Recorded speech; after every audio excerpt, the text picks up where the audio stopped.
there's 5 kids in my family, and we have 2 older brothers, a sister, and then Scott is my twin brother. And I'm really clear that I repeat that he is my twin brother. We did not stop being twins. I'm still a twin. I very much so still identify as a twin. We had a club of 2. We loved it. I always say it's just he and I. As a child, I was painfully shy. It's hard to believe now, but we are military brats, so we moved around a lot, and it was hard for me to make friends, so he was always that person. And he was always a little different, kind of a little rambunctious. He liked to poke the bear, kind of get on your nerves, but he was my person. I always tell everybody he's the other piece of me. He's the other half of my heart. He had some trauma where he had a girlfriend that was killed in a car accident. I do talk about this heavily in schools and what my story is because of the trauma of losing this girlfriend in a car accident. He turned to marijuana as a coping mechanism. We would now tell you to go get help, professionally with counseling. He moved to LA to start working where my other brother lives, and he did drugs recreationally, but he was prescribed Oxycontin through workers' compensation. He was running gyms in Manhattan Beach, California, and as soon as he got the back injury, when workers' comp put him on Oxycontin, I tell everyone it woke a beast in him. It was something I had never seen before. I was speaking to him pretty often and texting, and I would notice, he would miss work, the slurred speech. He'd wake up and think it was 2 days earlier. These were warning signs something was going wrong. And then it's now February 28th, 2017. The Costco pharmacist says, you've got 4 scripts for 90 pills of Oxycontin simultaneously. What do? They yank his prescription. Once you take a prescription away from someone that is addicted, they become, dope sick. The withdrawal is so bad, and I've worked with so many people now that people will do anything to get out of withdrawal. They'll sell their children. They will resort to things you would blow your mind. And Scott used to tell us that he would sleep with a gun under his pillow. And he said the withdrawal was so bad that he would blow his brains out, but he was fearful that he'd go to hell because we're strong Catholics. So he turned to a friend. I say this is a friend, it's not a friend. It's someone who was dealing drugs. And he gives Scott a pill. And in 2017, we were not talking about fentanyl. There was no one pill kills campaigns. There wasn't this, the education and what we know now. Scott literally texts back this article to this drug dealer and says, hey, this pill doesn't look like what my doctors have been giving me. And the guy writes back, people said it worked. And that's all he needed to hear. We have a full account of what happened. It was an outdoor shopping center. It was a Starbucks, a Trader Joe's. People were dining outside. It was a nice evening, 6:45-ish. He goes inside and he gets a cup of coffee. My mom briefly called him, and she said he was whispering and said, I gotta call you right back. And she said he sounded weird, but she thought he was just trying to be quiet, being in a store. He comes out, opens a door, puts a cup of coffee on the roof of his car, and then he drops to one knee. And literally, he is at this knee. I always have heard. So he's kneeling there for like 20 minutes and nobody helps him. And finally after that, he started, making an agonal noise, like diagonal breathing and snoring, and a man tapped him and he falls over and he was blue and foaming at the mouth, and he had suffocated and died from fentanyl toxicity in a Starbucks parking lot on February 28, 2017.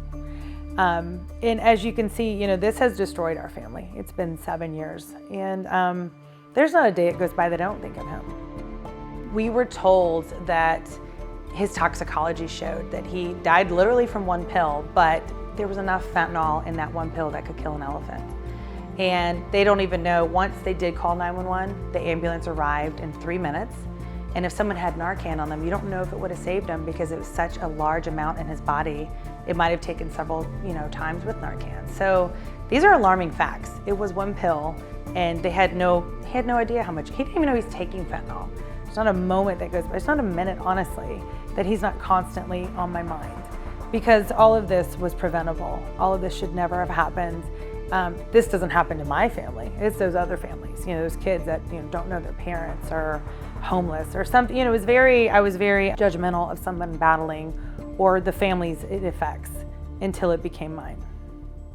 I wanted to start a scholarship and get people help that needed it, connect them to resources, because we didn't know anything about it. And when you're struggling, it's almost too late. You need to know what's available and how you can get help when it's needed. And just under 4 years ago, I said, I want to end the stigma. The stigma is what's killing us. The stigma is what prevents people from talking and getting help. We felt like we're the only family in the world that had this issue. Like he was our dirty little secret. And if people knew, they would think differently of my family. When truth be told, is mental health is a serious problem. The stigma stops people from getting counseling. It stops people from talking. Open that dialogue. Talk about it. Talk about what's happening with this fentanyl crisis. I remember Googling fentanyl when Scott died and going, well, what would, and he kept saying, I'm only using prescriptions from my doctor. That's what he always told us. So to learn that he had died from fentanyl toxicity, which again, nobody knew it, was a shock to my family. So I made this vow. I want to understand what's fentanyl. And I tell kids in school when I present, there's a real purpose for fentanyl in a hospital, right? There's a medicinal reason that you would take it if you're very sick, if it's coming from a doctor. The fentanyl that Scott received was a fake, and that had been made in a lab or someone's home and passed off to be Oxycontin. It looked the same. You wouldn't have told. He did question it, but he still took it because that's what he thought he was taking was Oxycontin. So the fentanyl crisis with my kids, I have 2 boys, they're 15 and 12. These kids are up against a huge hill with this. And literally it's in everything. Fentanyl can be put in anything. I tell my kids it can be marijuana, it could be snorted, it could be anything. You just don't know what you're getting. And the problem is you don't get a second chance sometimes. It could be one mistake, and that mistake is taking your life. I am big on Narcan being everywhere. It should be in everyone's homes. You shouldn't be scared of it. And there is some misconception, I'm kind of a myth buster on this, that it does not enable drug use. If somebody were, having a heart attack, we'd use an AED machine.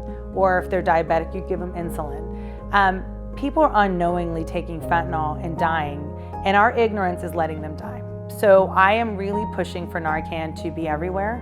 I think it should be in schools. I think it should be more present, and that is a big force that I'm pushing is Narcan right now. I'm trying to make changes not only for Virginians, but for this country. I'm working with so many families that are losing kids now, and it's at an alarming rate. So my thing is get to the youth, young adults, try to give them the facts so they understand what they're doing, and we let Scott go for 20 years. He battled for 20 long years. His life, all of this was preventable, and we just didn't know enough. So educate yourselves, end the stigma, open the dialogue, it will save lives.